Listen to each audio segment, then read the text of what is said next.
안녕하세요. 워런 버핏처럼 매일 신문을 박전무와 함께 읽으면서 투자의 고수가 됩시다. 웜의 신박 오늘 5월 20일 화요일 순서 시작하도록 하겠습니다.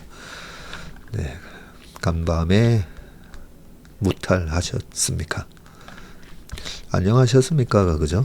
네, 간밤에 안녕하셨습니까? 옛날에는 우리가 못 먹고 못 살 때는 간밤에 안녕하셨습니까? 이런 얘기를 많이 했었는데 자, 어제 미국 시장 별일 없었고요. 아침에 모닝브리프에서 이런저런 얘기를 다뤘습니다. 모닝브리프에서 오늘 아침에 이 공자님 말씀 얘기 살짝 했지 않습니까?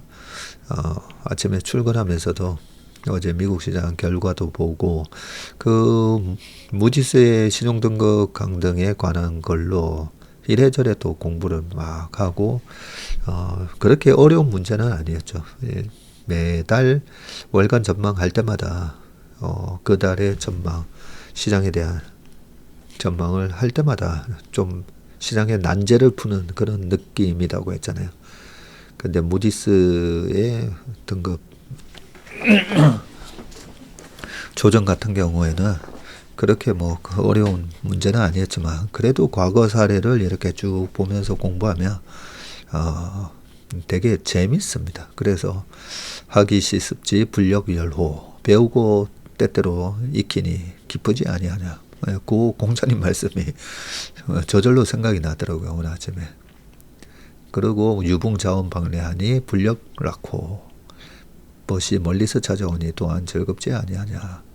그리고 하나 더 있는데요. 인부지이 불온이 불력군자호. 네, 요거는 제가 외우지는 못하고 있는 부분이었는데 남이 나를 알아주지 않아도 노여워하지 않으니 참으로 군자가 아니겠느냐. 이 부분이 우리가 보면 힘들죠. 보통 제가 그 무시라고 사람들이 왜 화를 내는가. 무시, 나를 알아주지 않는다고. 그래서 내가 무시당했다. 너는 왜 날 무시하냐.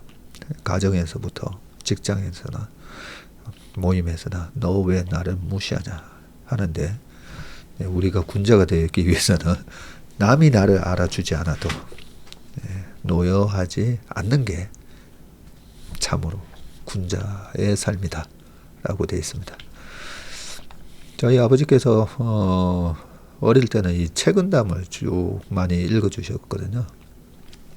아버지께서 아침마다 공장에서 직원들 모아놓고 조회를 매일같이 하셨다는데 그래서 그런지 아버지께서 보면 저녁이나 주말에 책을 읽으시는데 보면 그게 책은담이었는데 그 좋은 말씀들을 직원들한테도 늘 아침 매일같이 조회하셨다고 그러더라고요. 그래서 제가 이래저래 보면 나중에 참 아버지를 많이 닮아간다 라고 많이 느꼈었는데 그게 매일같이 이렇게 신문 읽는 게 아버지께서 그때 책은담이나 이런저런 말씀 공부하시고 직원들한테 늘 해주셨던 그 DNA가 저한테 이렇게 유전이 됐나 그런 생각을 또 아침에 잠시 해봤었습니다. 자, 댓글 잠깐만 몇 개 좀 읽어보겠습니다.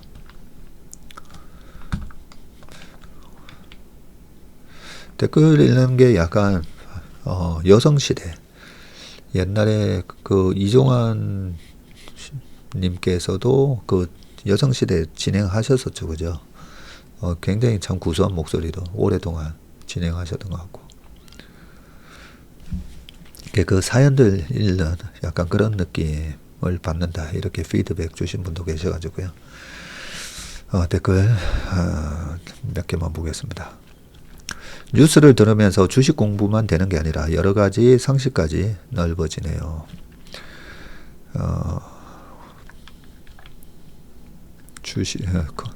주식 귀재의 아름다운 재능이라고 하셨는데 제가 주식 귀재는 아닙니다.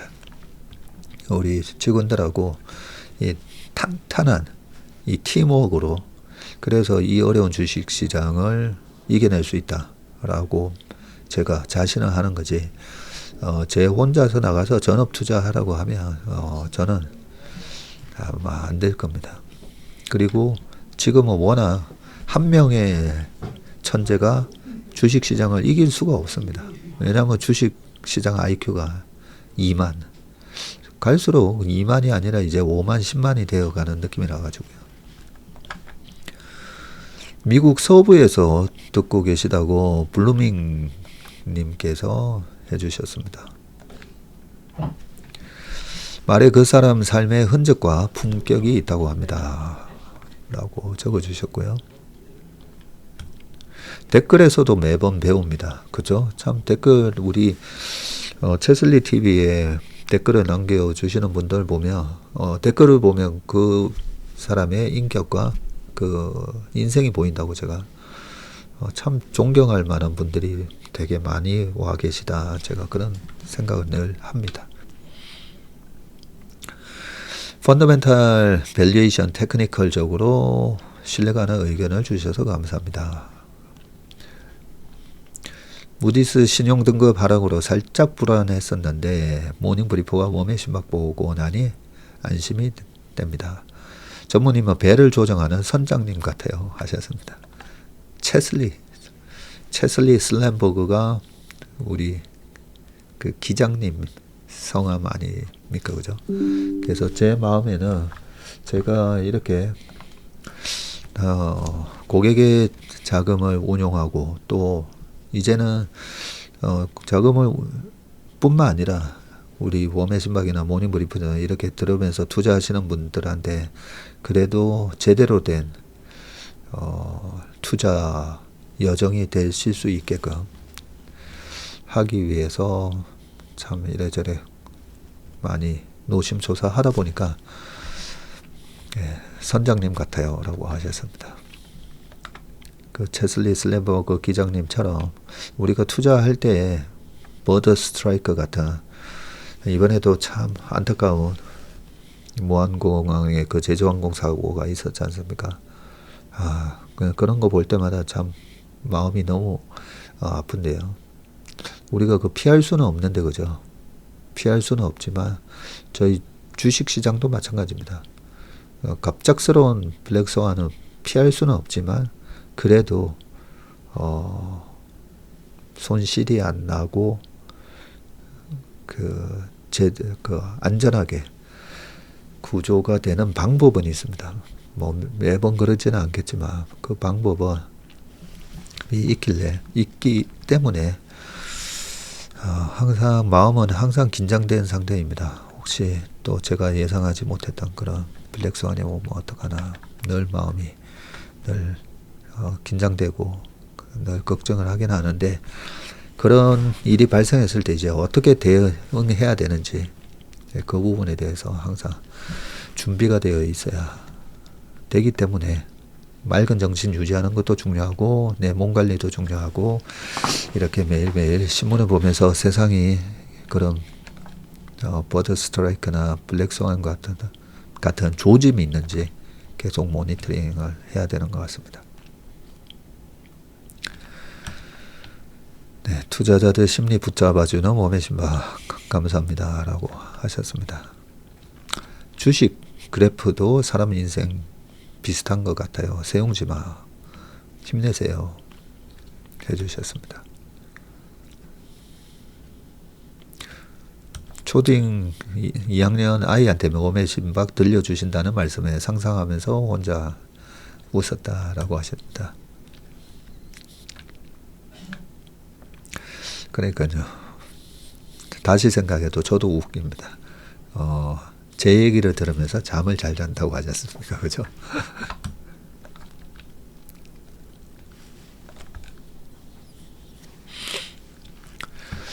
우리 재가령님께서 부산 집에 갔다가 방금 도착해서 웜의 신박을 듣고 있습니다. 부산에서는 정형관 실명이고 광주는 재가령으로 접속되고 있습니다. 그러시군요. 부산에서 접속하시면 정형관 실명으로 접속이 되고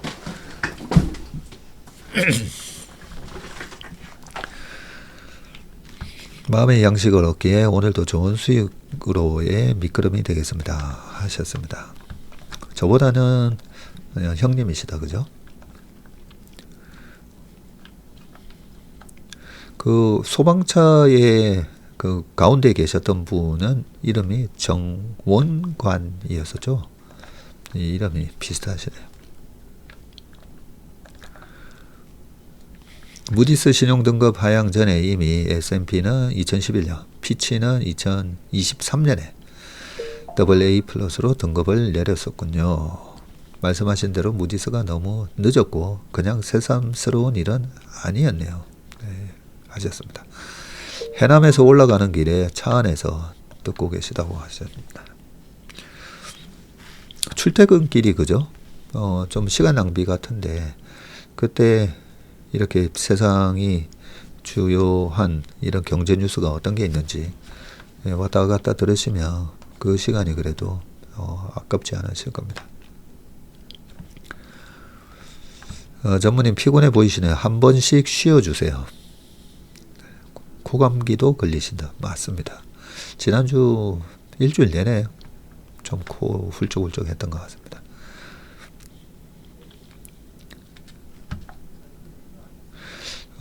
알버트 시알리 님께서 한국 시간 오후 4시 싱가포르 주식시장은 조금 하향세지만 큰 변동 상황은 없습니다. 싱가포르에 계시군요. 싱가포르 특파원 한 분 이제 생겼네요. 네, 싱가포르에 저희 가족도 한 2년 살았기 때문에 아주 제가 싱가포르 하면 잘 알고 있습니다. 저는 까통 그쪽에 살았었습니다.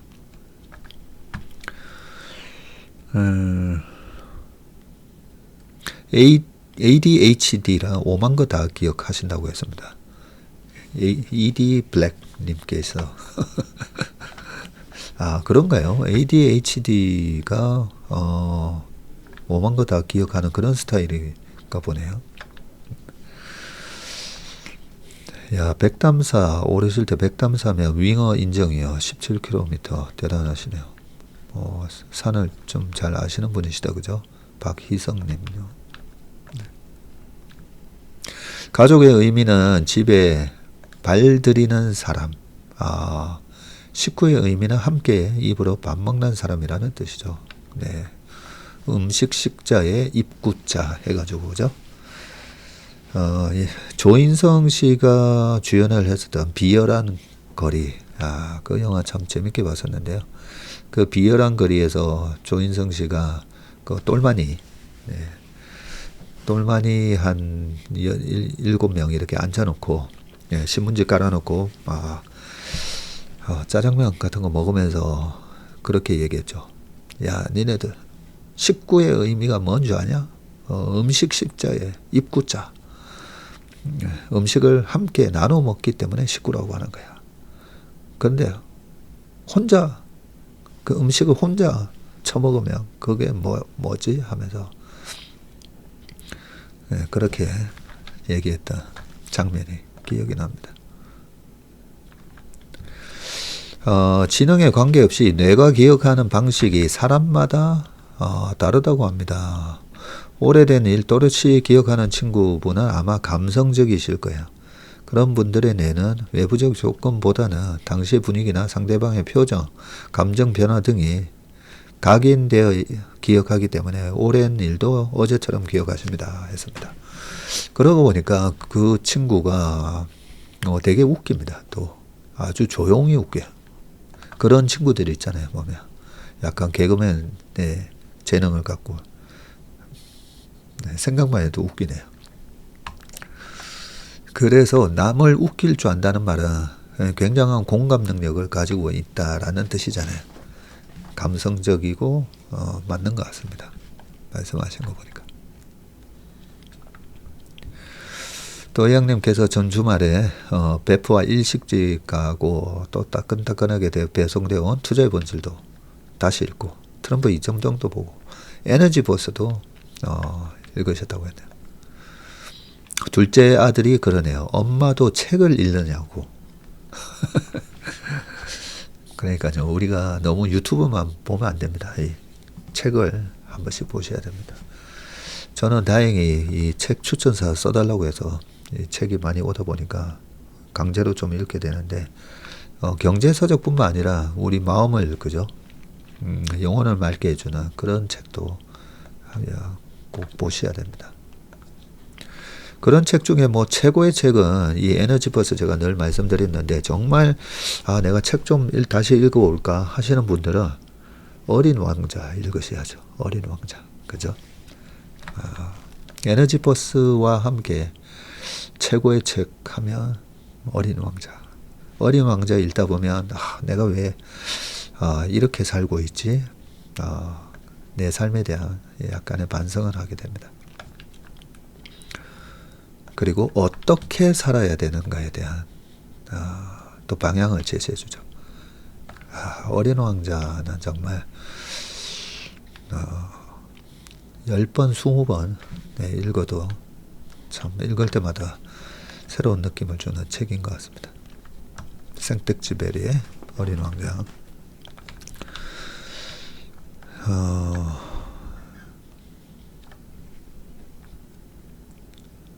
네, 악플도 한 3개 정도 보이고요. 네, 그러면 이제 신문기사 읽어보도록 하겠습니다. 자, 첫 번째 기사는 이 얘기를 안 할 수가 없죠. 개인용 AI 슈퍼컴 나온다. 손바닥 크기의 초당 1,000조번 연사. 젠슨 황 엔비디아 CEO 대만 컴퓨텍스 기조연설에서 발표. 인데 우리 젠슨 형님께서 또 어떤 인사이트가 가득한 얘기를 해주셨는지 보겠습니다. 딱 보면 우리 젠슨 형님 보면 인격적으로도, 그죠? 대단한 실력자다, 이런 느낌이 들잖아요, 보면. 자, 한번 보겠습니다. 인공지능 AI 슈퍼컴퓨터를 누구나 크리스마스 선물로 하나쯤 가질 수 있을 것이다. 젠슨 왕은 누구나 AI 슈퍼컴퓨터를 소유하는 시대가 펼쳐질 것이라고 전망을 했는데, 컴퓨터는 1960년대만 하더라도 진공관 방식으로 크기가 집체만 했지만 마이크로 프로세스 개발로 1970년대 이후에 데스크탑으로 소형화되면서 보급이 됐고요. 마찬가지로 앞으로 AI 슈퍼컴퓨터가 서버 단위가 아닌 중소기업이나 가정에서 흔히 소유할 수 있는 크기로 작아지고 값도 내려갈 것이라는 메시지다. 그는 AI는 새로운 산업혁명이자 인류를 위한 매우 큰 기회라면서 엔비디아는 앞으로도 전 세계 AI 데이터 센터 구축의 중심에 있을 것이라고 했고요. 이어 우리 목표는 GPU를 넘어 전체 컴퓨팅 생태계를 이끄는 것이라고 강조했습니다. 그가 소개한 DGX 스파크는 개인이나 중소기업이 직접 보유할 수 있는 초소형 AI 슈퍼컴퓨터인데, 데스크톱 크기의 무게는 1.2kg에 불과하지만 엄청 가볍네요, 그죠? 최대 1000 AI 탑스, 초당 1000조번. 야, 어떻게 초당 1000조번 연산이 가능하죠? 야, 또 그레이스 블랙웰 아키텍처 기반의 CPU와 GPU가 통합이 됐고, D램은 128GB, LPDDR5X, 낸드 메모리는 1에서 4TB를 장착했다고 합니다. 엔비디아는 해당 제품이 올해 말부터 본격 공급될 예정이라고 밝혔고요. 이제 누구나 자신만의 AI 슈퍼컴퓨터를 갖고 모델을 훈련하고 출원할 수 있는 시대가 왔다고 목소리를 높였습니다. 엔비디아가 초소형 컴퓨터를 내놓은 것은 9년 만인데 2016년 세계 최초의 통합 AI 슈퍼컴퓨터 DGX-1을 공개했었고요. 하지만 큰 차이가 있었는데 당시 소형 슈퍼컴퓨터는 GPU 가속 기반의 서버 시스템으로 딥러닝 학습 속도를 획기적으로 끌어올리는데 목적을 뒀다고 합니다. 일반 컴퓨터보다 크기가 컸고 가격은 12만 9천 달러, 약 1억 8천만 원에 달했고요. 당연히 이를 구입한 곳은 구글, 페이스북, MS 같은 글로벌 IT 기업이었다고 합니다. 또 이날 황 CEO는 AI 칩인 RTX 5060을 탑재한 노트북도 선보였고요. DGX 스파크가 AI 모델 학습과 추론에 모두 사용할 수 있다면 RTX 5060 탑재 노트북은 인터넷이 없더라도 AI를 자유자재로 쓸 수 있는 것이 특징이다. 게이머, 크리에이터, 일반 소비자에 적합하다는 설명이고, 황 CEO는 해당 노트북을 들어보이면서 이제 누구나 AI를 경험하고 활용할 수 있는 시대라고 강조했습니다. 그는 새로운 연결 기술인 NVLink 퓨전을 함께 공개했는데 해당 기술은 엔비디아 GPU를 타사 CPU나 AI 가속기와 고속으로 연결할 수 있도록 한 것이 특징이고, 이를 통해서 퀄컴, 미디어텍, 마벨, 후지스를 비롯한 다양한 기업의 칩과 GPU가 통합된 맞춤형 AI 인프라스트럭처를 구축할 수 있게 되고요.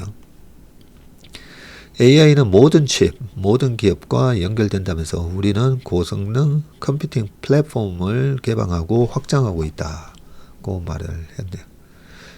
또 엔비디아는 이날 CPU와 GPU를 하나로 통합한 물리적 AI용 연산 칩인 그레이스 블랙웰 울트라 고성능 서버 인프라인 RTX 프로세서 서버와 기후 지구 시뮬레이션용 AI 플랫폼이 얼스2 그리고 LLM 학습을 위한 AI 연구 플랫폼이 메가트론까지 잇따라 선보였다.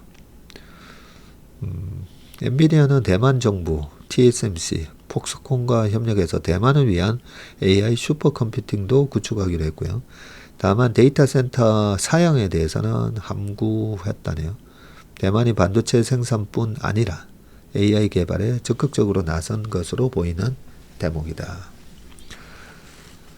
퀄컴은 자사의 시스템 온 칩인 스냅드래곤을 탑재하네 MS와 레노버, 에이수스의 AI PC를 잇따라 소개했고요. 크리스티아누 아몬 퀄컴 CEO는 AI가 업무 방식에 근본적인 변화를 가져올 것이라면서 이전과는 차원이 다른 협업 시대가 도래하고 있다고 강조했습니다. 특히 사티아 나델라 MS 회장이 영상을 통해 찬조 출연을 했는데, 나델라 회장은 스냅드래곤 X 엘리트 칩셋이 탑재된 코파일럿 플러스 PC의 우수성을 소개했네요.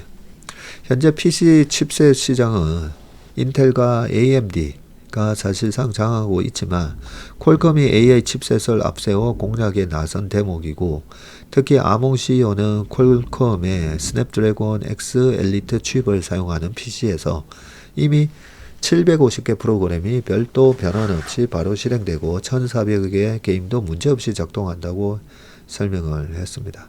그동안 퀄컴이 PC 시장에 진입하는데 큰 장벽은 X86 애플리케이션 호환성이었고요. 퀄컴은 ARM을 기반으로 설계한 인텔 CPU를 기반으로 만든 다양한 앱이나 게임과 충돌이 잦았고, 하지만 이를 해결했다는 얘기다. 특히 이날 퀄컴은 최대 34시간의 배터리 수명을 자랑하는 노트북인 HP 옴니북을 소개했고, 저전력을 기반으로 인텔이나 AMD보다 앞으로 다가올 AI PC 시대에 적합하다는 메시지로 AI PC 시대를 앞두고 경쟁이 치열해질 전망이다. 했습니다.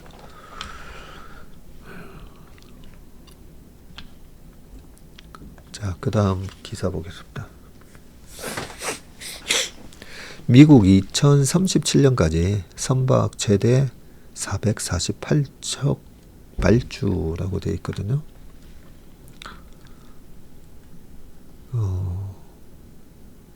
네. 내용을 읽어보겠습니다. 이 사진은 한화오션이 6개월 만에 보수를 마치고 올해 3월 인도한 미국 해군 함정 월리시라호네요.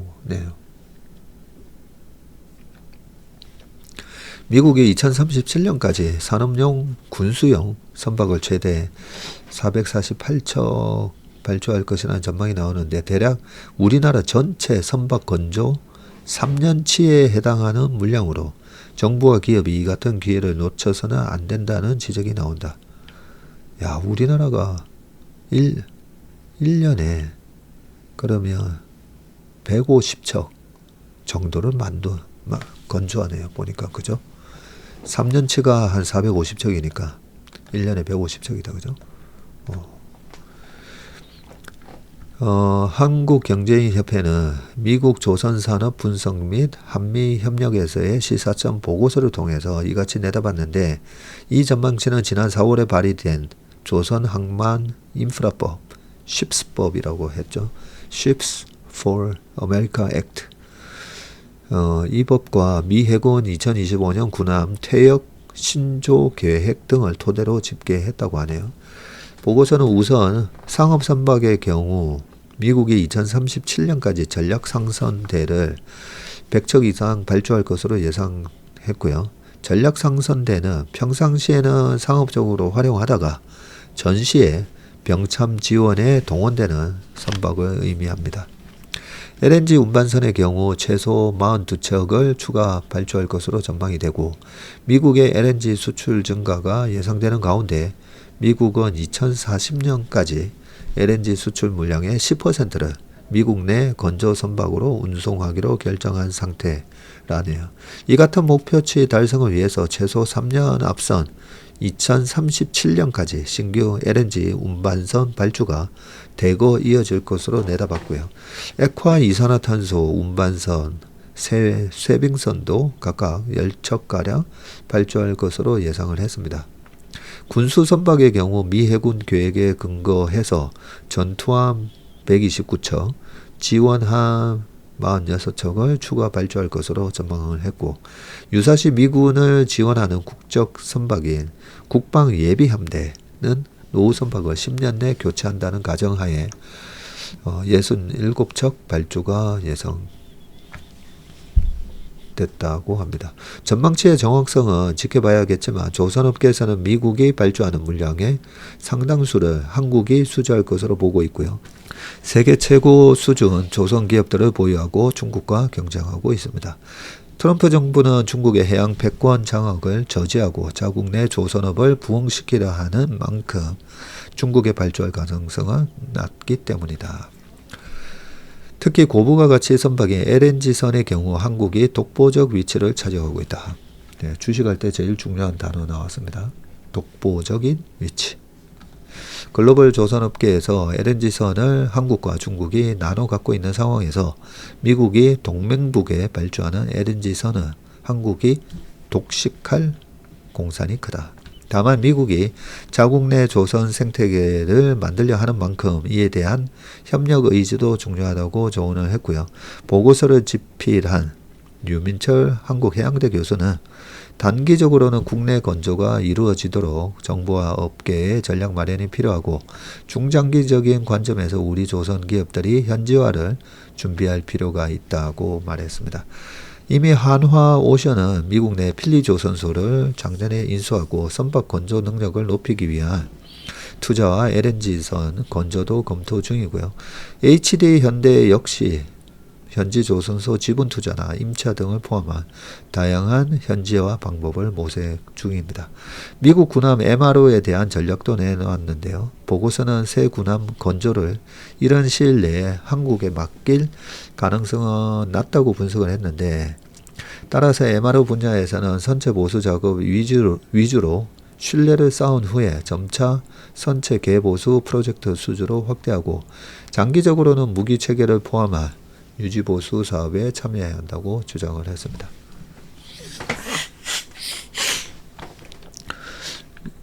이 보고서는 아까 한국경제인협회가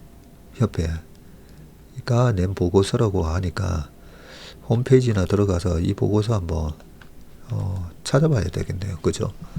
굉장히 잘 만든 보고서인 것 같습니다.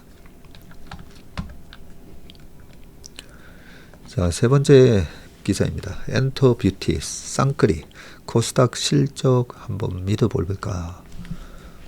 네, 요즘 어제 그저께 댓글에 있었죠. 홀수해의 코스닥이 제가 좋다고 말씀드렸는데 지금 0 이렇게 뭐 플러스는 나고 있는데 연초 이후 플러스는 나고 있는데 영 좀 재미가 없지 않습니까? 그죠? 예, 그래서 코스닥 시장 아직까지 괜찮습니까? 예, 그런 댓글이 있었습니다. 지금 연초 이후에 시장이 S&P 500이 살짝 이제 플러스로 돌아서서 다우 지수도 살짝 플러스고요. 러셀 2000은 여전히 마이너스 5%대, 필반 지수도 마이너스 1%대 나오고 있는데 유럽의 스톡스 600은 플러스 8%이고요. 항생지수 16%, 코스피 8.5, 코스닥 5.2, 그리고 아이시어즈 MS 사우스코리아 지수가 15.6%나 올랐네요. 네, 그러고 있기 때문에 코스닥이 약간 좀 부진한데 이 내용 한번 읽어보겠습니다. 우리 개미 투자자를 연상치기는 그래픽이다, 그죠? 2분기 상장사 영업이익 증가율 코스피, 코스닥 이렇게 돼 있는데 네, 기사를 한번 보겠습니다. 국내 상장사의 올 1분기 실적 발표가 마무리된 가운데 2분기에는 코스피보다는 코스닥 종목의 실적 개선이 두드러질 것이라는 증권가 전망이 나왔고요. 이 같은 변화는 코스닥의 뷰티 엔터 관련 종목들이 지난해 같은 기간보다 큰 폭의 영업이익 증가를 이뤄낼 것으로 예측됐기 때문입니다.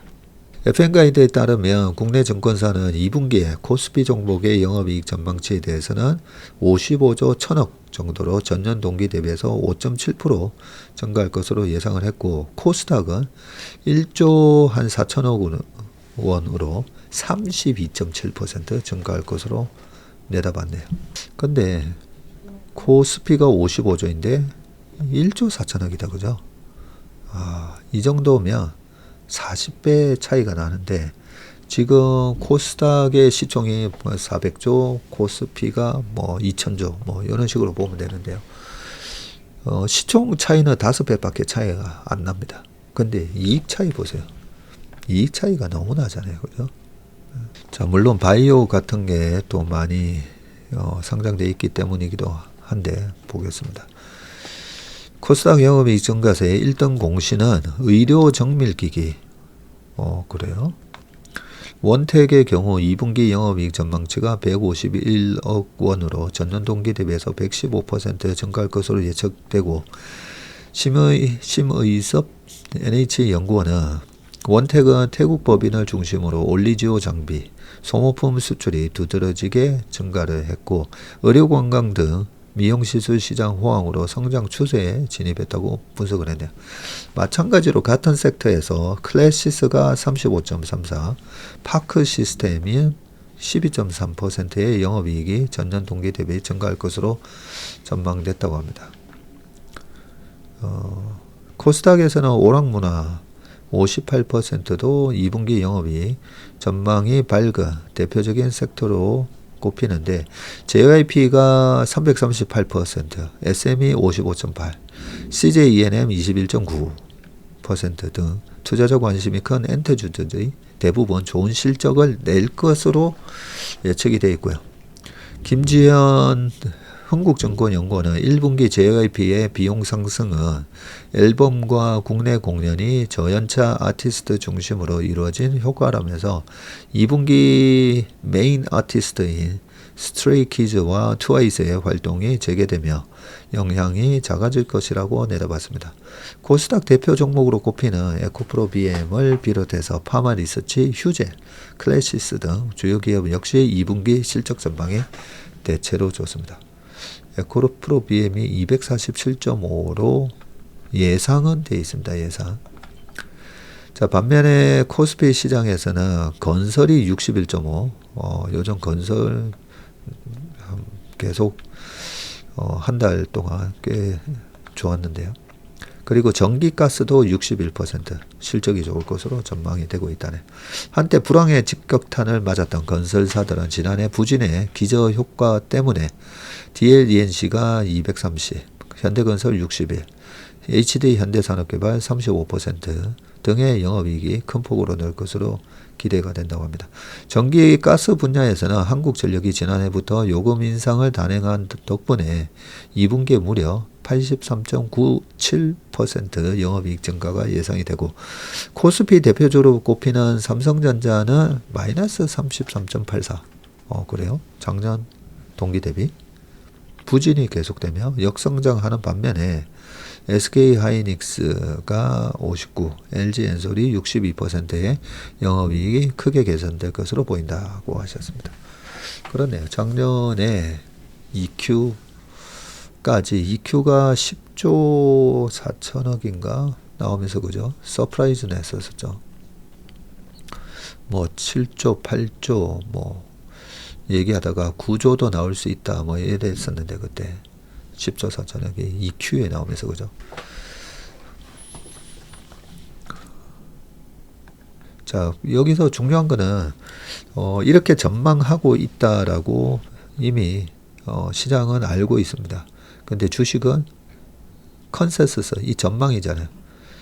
전망에 대한 컨센서스하고 실제치가 어떻게 나오느냐에 따라서 주가가 움직입니다. 컨센은 위로 되게 좋게 잡아놨는데 실제 실적치가 그죠?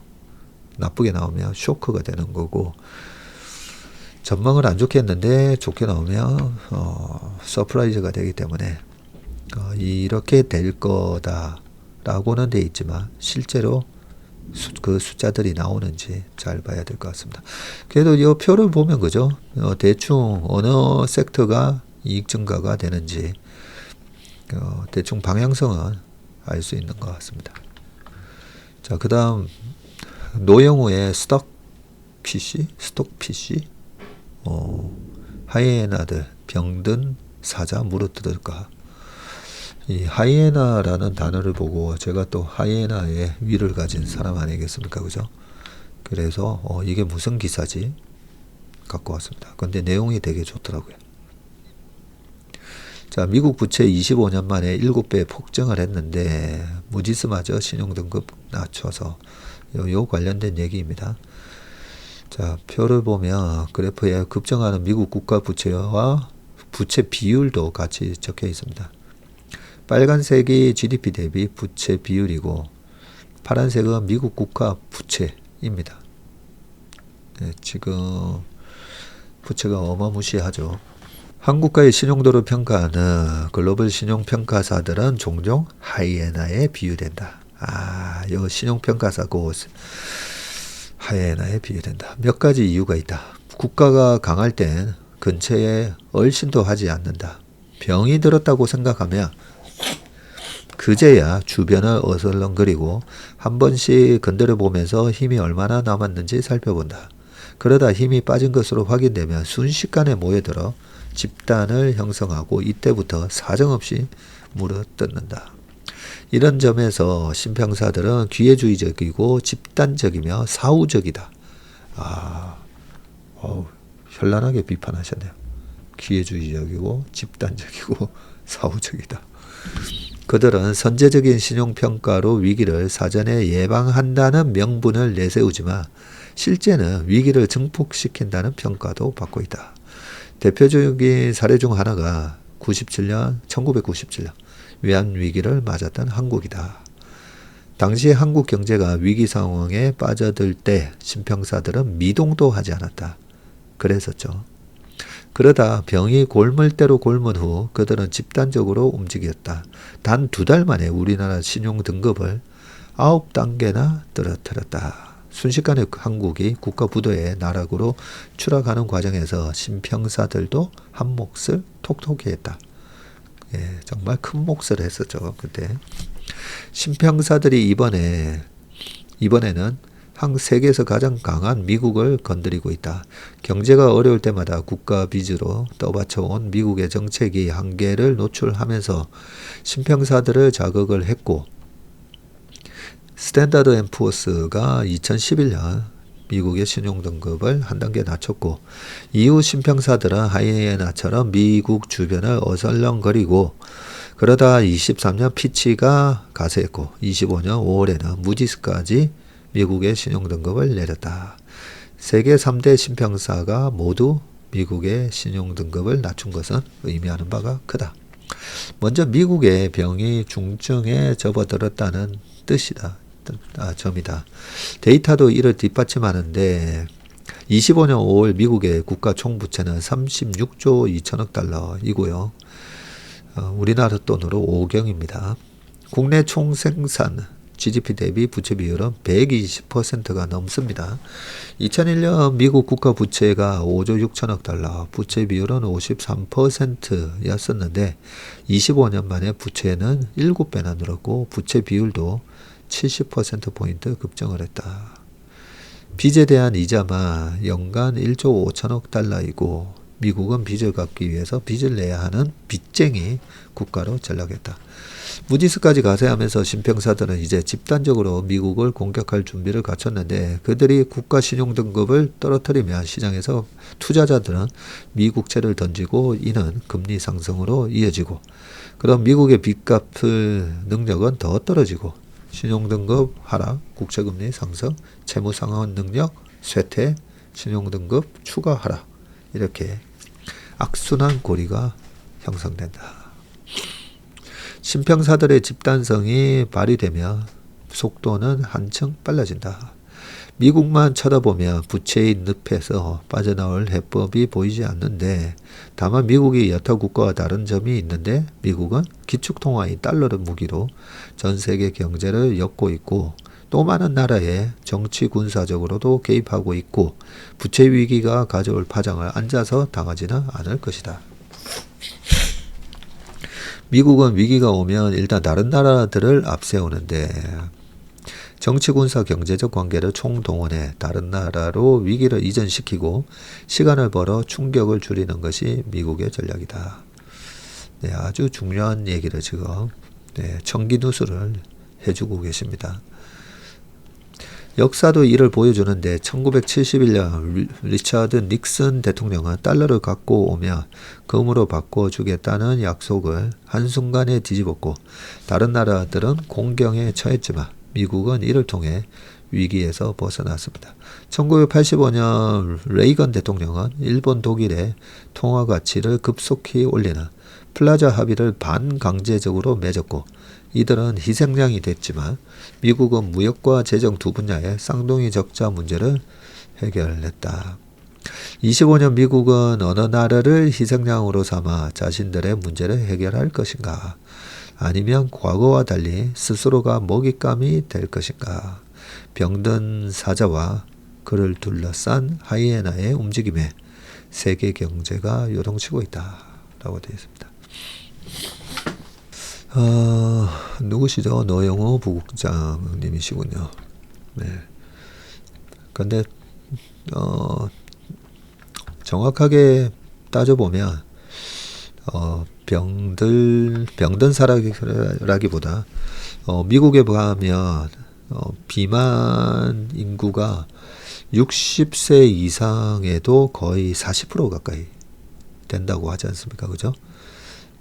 병이 들었다기보다는 지나치게 이제 비대해져 있죠. 비만. 그런 부분이고 그럴 수밖에 없었던 이유 중에 하나는 달러를 마음대로 찍어낼 수 있다 보니까 달러 찍어서 먹고 싶은 햄버거 사 먹고 차도 사고 놀러 가고 국방이 강해야 되니까 국방비에다가 1,000조씩 쓰면서 국방력을 키워놓고 그런 상황입니다. 그런데 여기서 자세히 보시면 아까 국가 부채가 7배 늘었다고 하잖아요. 2001년. 요 부채가 7배 늘었다는 만큼 그만큼 달러를 찍어서 시중에 돈이 풀렸다는 거거든요. 그래서 어제도 말씀드렸다. 투자의 본질에 있는 우리가 왜 주식 투자를 해야 되는가. 인플레이션이라는 날강도, 그 날강도가 누구냐면 사실은 그 날강도를 양산하는 곳이 보면 미국 연준, 미국 정부, 그리고 유럽. 한마디로 그냥 기축통화국 중에서도 제일 많이 돈을 필요 이상으로 찍어내는 나라가 미국하고 유럽이다 보니까 거기서 찍어내는 돈 때문에 물가 상승이 오고, 잘 한번 생각해 보시면 7배 늘었다고 돼 있잖아요. 우리나라 집값이 이때부터 한 7배 정도. 물론 지역마다 좀 다르긴 합니다. 지역마다 다르긴 한데 짜장면 값부터 택시비 다 생각을 해보시면 다 이렇게 찍어낸 달러 때문에, 유로 때문에. 거기다가 일본 엔화도 많이 찍어냈죠. 2012년 아베 정권 들어선 이후로. 그래서 이렇게 찍어낸 달러로 당연히 문제가 생기잖아요. 돈을 그렇게 찍어내면 그게 문제가 생기게 되는데, 처음에 2008년도에도 금융위기 이후에 중국이 발끈합니다. 그렇게 돈 찍어내면 어떡해 하면서, 그때 미국의 연방준비원회 페드의 대차제표 보시면 되는데, 그때도 엄청 찍어내죠. 이번에 코로나 때도 엄청 찍어냈고. 그러면 자산 인플레이션이 발생 안 할 수가 없고요. 그랬을 때 나중에 찍어낸 돈 거의 다 쓰고 나잖아요. 다 쓰고 나면 이제 2019년 코로나가 본격적으로 터지기 전에 2019년 11월 달에 보면 미국의 레포 시장에 단기금리죠. 단기금리가 위로 빵 치솟지 않습니까? 그죠? 그때 미국 10년물 국채금리가 2% 미만으로 떨어져 있을 때였었는데, 미국이 찍어낸 달러가 거의 이제 고갈될 쯤 되면 그렇게 레포 시장에서부터 벌써 이상 조짐이 나오고요. 그러고 나서 코로나 터지고 그 코로나를 명분으로 또 돈을 왕창 찍어냅니다.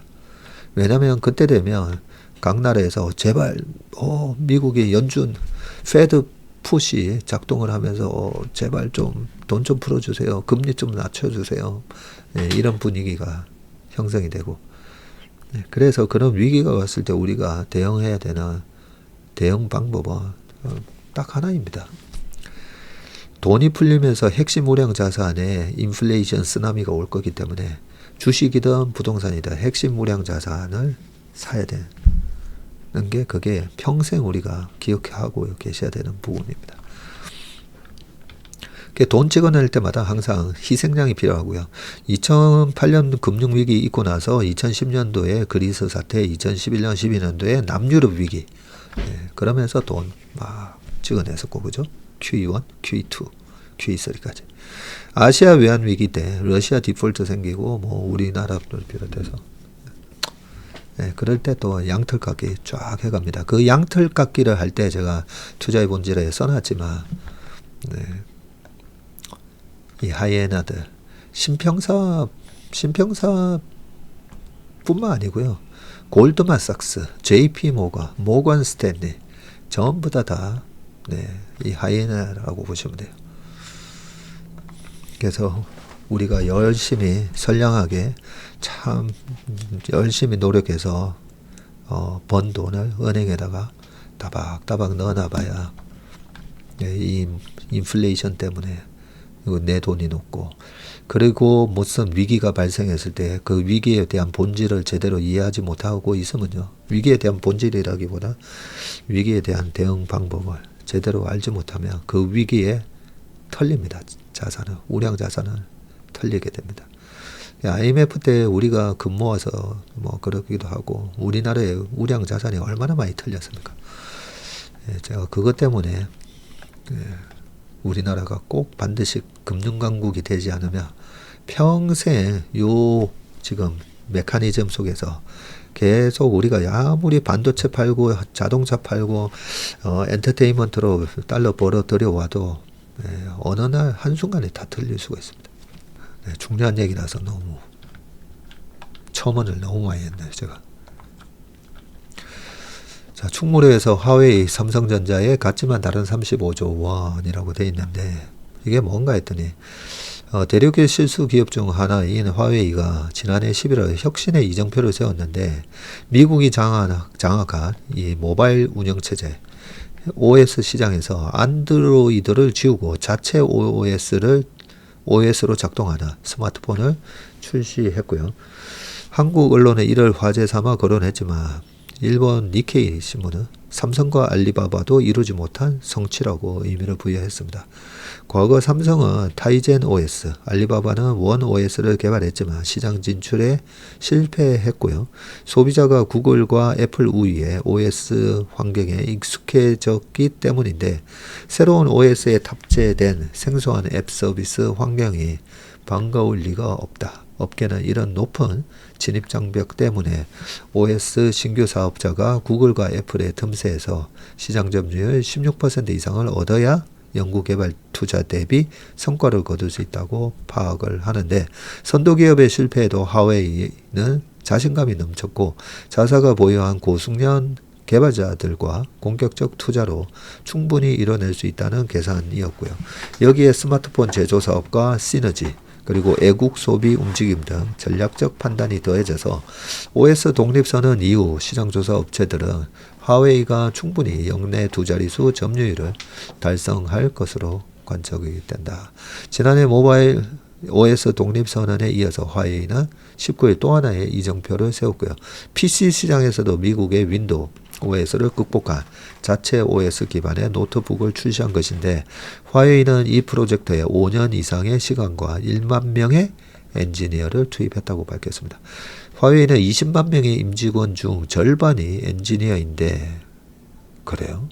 10만 명의 인재를 향해 작년 매출의 20.8%인 35조 원을 연구개발비로 투입을 했고요. 충격적인 사실은 한국의 삼성전자가 작년 화웨이와 같은 35조 원을 연구개발비로 썼다는 점이다. 같은 돈을 쓰고 한 기업은 연달아 혁신의 이정표를, 다른 기업은 지속가능 성장의 물음표를 키운다. 최소한 어느 한 곳은 잘못된 투자 방향을 설정했거나 개발자 생산성이 비교 열위이거나 개발비 순환 과정에 누수가 있다는 뜻이다. 한 집 건너 삼성 주식을 가진 우리는 언제부턴가 삼성의 거대 연구개발비에 허리띠를 졸라매도 연구비는 아끼지 않네라고 안도해 왔는데 화웨이의 35조 원은 이런 인지 부조화 심리를 흔들어 깨운다. 당신의 35조 원에는 우리에게 없는 비효율이 많은 것 같다고. 좀 씁쓸한 얘기이긴 한데요, 그죠? 네. 화웨이는 중국 정부에서도 이게 상장이 안 돼 있고 아무래도 중국 정부가 또 주주로 참여하고 있고 이러다 보니까 네. 거기다가 이제 미국과의 무역 분쟁 등 하면 할수록 애국 소비를 자극하게 되니까 여러 가지로 화웨이한테 유리한 상황인 것 같습니다. 우리도 그런 좀 지원 이런 것들이 뒷받침돼야 될 것 같습니다. 그죠? 자, 마지막 기사입니다. 여기도 전자 얘기가 좀 들어가는데요. 가격 최대 30% 올리겠습니다. TSMC 결정에 미소지는 삼성전자 외라고 되어 있습니다. 대만에 있는 파운드리 업체인 TSMC가 공급 단가를 최대 30% 인상하는 방안을 추진하는데 트럼프 행정부가 반도체 관세 부과를 예고한 데다가 미국 애리조나 반도체 공장 건설 비용이 늘어나면서 고객사를 상대로 인상분을 전가하는 모습인데 대만 공상시보는 TSMC가 전체 파운드리 단가를 약 10% 인상할 계획을 세우고 있다고 보도를 했고요. 특히 애리조나 공장에서 생산하는 4나노 공정 반도체 가격은 약 30% 인상할 것으로 알려졌습니다. 미국 내 반도체 생산부는 건설비, 인건비, 운영비가 대만 본사 대비 훨씬 높다 보니까 단가 인상 폭을 크게 잡은 셈이고요. TSMC는 이번 인상을 통해서 미국 공장 증설에 따른 투자 비용을 상당 부분 돌려받을 수 있게 됐는데 젠선왕은 이러한 TSMC 결정에 힘을 실어줘 눈길을 끌고 있는데요. 젠선왕은 앞서 웨이저자 TSMC 회장을 만난 뒤에 TSMC의 파운드리는 충분한 가치가 있다면서 TSMC의 공급 단가는 모든 고객사에 동일하게 적용되고 있으며 엔비디아를 포함한 일부 대형 고객사가 특혜를 받고 있지 않다고 선을 그었습니다. 엔비디아는 현재 TSMC의 차세대 2나노 공정을 활용해서 AI 반도체를 생산할 계획을 세우고요. 2나노와 같은 첨단 공정은 종전 웨이퍼보다 단가가 높을 수밖에 없는데 이 때문에 업계에서는 엔비디아와 TSMC 간 가격 논의가 대부분 마무리된 것으로 파악을 하고 있습니다.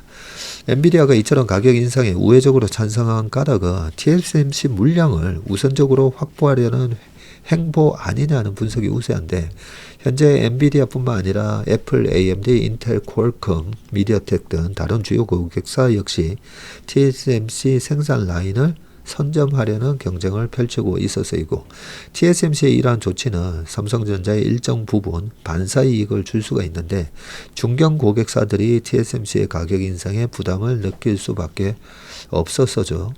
실제로 전자는 앞서 닌텐도의 차세대 게임기 스위치2에 탑재할 엔비디아의 테그라 시스템 온칩을 8나노 공정에서 생산하기로 했군요.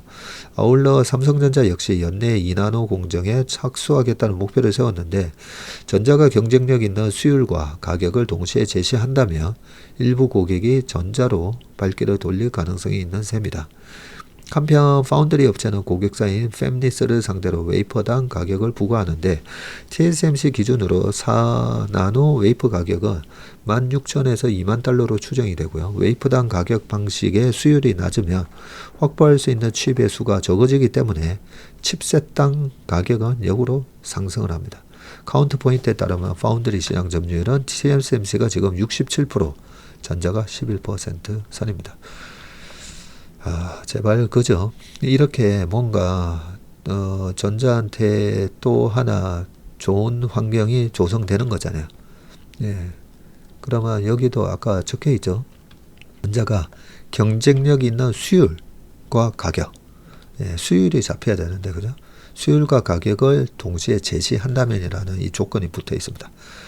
예, 이것만 내면 전자가 얼마든지 전자의 주가가 올라갈 수 있는 그런 여건은 마련되어 있습니다. 이 여건이 안 돼 있으면 아무리 실력이 있어도 발버둥 치게 되는데 이렇게 여건은 좋은 조성이 되고 있고 그런데 제가 이 기사를 보다 보니까 엔비디아 이번에 5월 28일 실적 발표 있는데 실적 발표 전후로 주가가 좀 상승을 하게 되면 좀 줄여야 되겠다는 생각은 드네요. 보니까 그죠? 왜냐하면 엔비디아의 마진을 누가 가져갑니까? TSMC가 가져가게 되잖아요. 네, 웜의 신박은 오늘 여기까지 하겠습니다. 오늘 하루도 행복한 하루, 건강한 하루 되시길 바라겠습니다. 고맙습니다.